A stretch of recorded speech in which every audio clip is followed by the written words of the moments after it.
भारत ने राम को हड़प लिया है और असली अयोध्या नेपाल में है।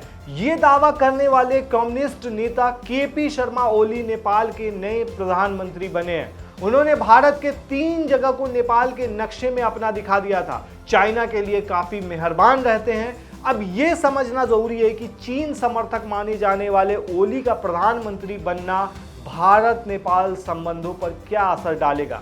चलिए समझते हैं कैसे रहेंगे नेपाल से भारत के रिश्ते और इसके क्या हैं पूरे मायने। दरअसल नेपाल में कम्युनिस्ट नेता केपी शर्मा ओली ने शेर बहादुर देउरा की नेपाली कांग्रेस पार्टी के समर्थन से सरकार बनाई है। ओली इससे पहले 2 बार नेपाल के प्रधानमंत्री रह चुके हैं। पहली बार अक्टूबर 2015 से अगस्त 2016 तक और उसके बाद यानी कि दूसरी बार फरवरी 2018 से जुलाई 2021 तक। हालांकि दूसरी बार उनका कार्यकाल काफी ज्यादा विवादों में रहा था। तब राष्ट्रपति विद्या देवी भंडारी के जरिए उनकी नियुक्ति को नेपाली सुप्रीम कोर्ट ने असंवैधानिक तक करार दे दिया था। वहीं ओली ने साल 2015 में नेपाल का प्रधानमंत्री रहते हुए भारत के खिलाफ कुछ सख्त कदम भी उठाए थे। उस वक्त नेपाल के नए संविधान को लेकर सीमावर्ती क्षेत्रों में तनाव था। इसके चलते सीमा पर नाकेबंदी हुई थी। इस पर ओली ने कड़ा रुख अपनाया था। इतना ही नहीं, ओली की सरकार ने चीन के साथ भी संबंधों को मजबूती दी थी। उस वक्त नेपाल ने एक अपडेटेड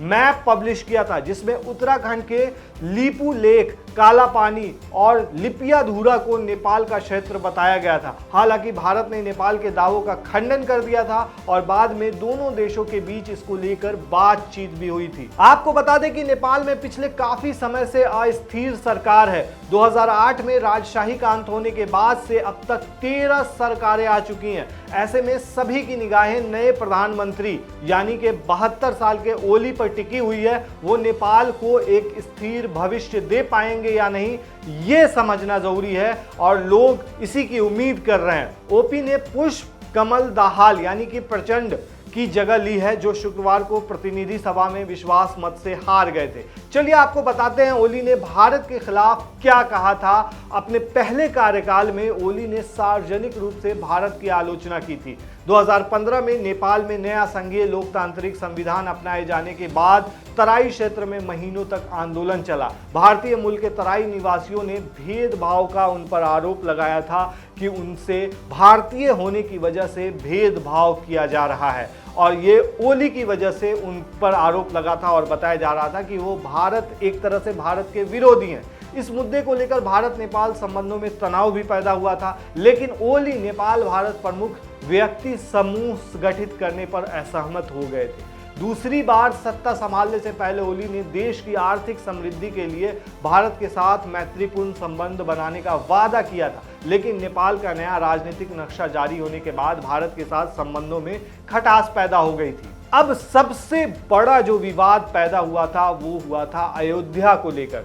जुलाई 2020 में ओली ने यह दावा कर दिया था कि भारत ने राम को हड़प लिया है और असली अयोध्या नेपाल में है। ओली के इस दावे से भारत के असहज होने के बाद नेपाल के विदेश मंत्रालय को स्पष्टीकरण जारी करना पड़ा था। ओली 11 अक्टूबर 2015 से 3 अगस्त 2016 और फिर 5 फरवरी 2018 से 13 जुलाई 2021 तक प्रधानमंत्री रह चुके हैं। 13 मई 2021 से 13 जुलाई 2021 तक उनका प्रधानमंत्री बना रहना काफी ज्यादा विवादों में रहा था। उनकी नियुक्ति तक को असंवैधानिक माना गया था। लेकिन अब जो सबसे बड़ा सवाल उठ रहा है वो ये उठ रहा है कि क्या वो उन्होंने जो भारत के लिए रुख अपनाया था, क्या वो यही रुख अपनाएंगे। वहीं एक चीज ध्यान देने वाली बात है कि नेपाल को अच्छे से पता है कि चाइना से भारत के रिश्ते कैसे हैं। ऐसे में ये भी माना जा रहा था कि एक जो वहाँ एक टेक्नोलॉजी आई थी जब 3G और 4G कुछ लॉन्च होने वाला था वहाँ, उस समय उन्होंने भारत को ये टेंडर न देकर चाइना को पूरा टेंडर दे दिया था। ऐसे में भी भारत जो है और नेपाल के बीच रिश्ते जो है वो बहुत ज़्यादा ख़राब हो गए थे उनके कार्यकाल में। लेकिन प्रचंड जब थे तो उनके कार्यकाल में स्थिति जो है वो तनावपूर्ण कम रही और न के बराबर रही।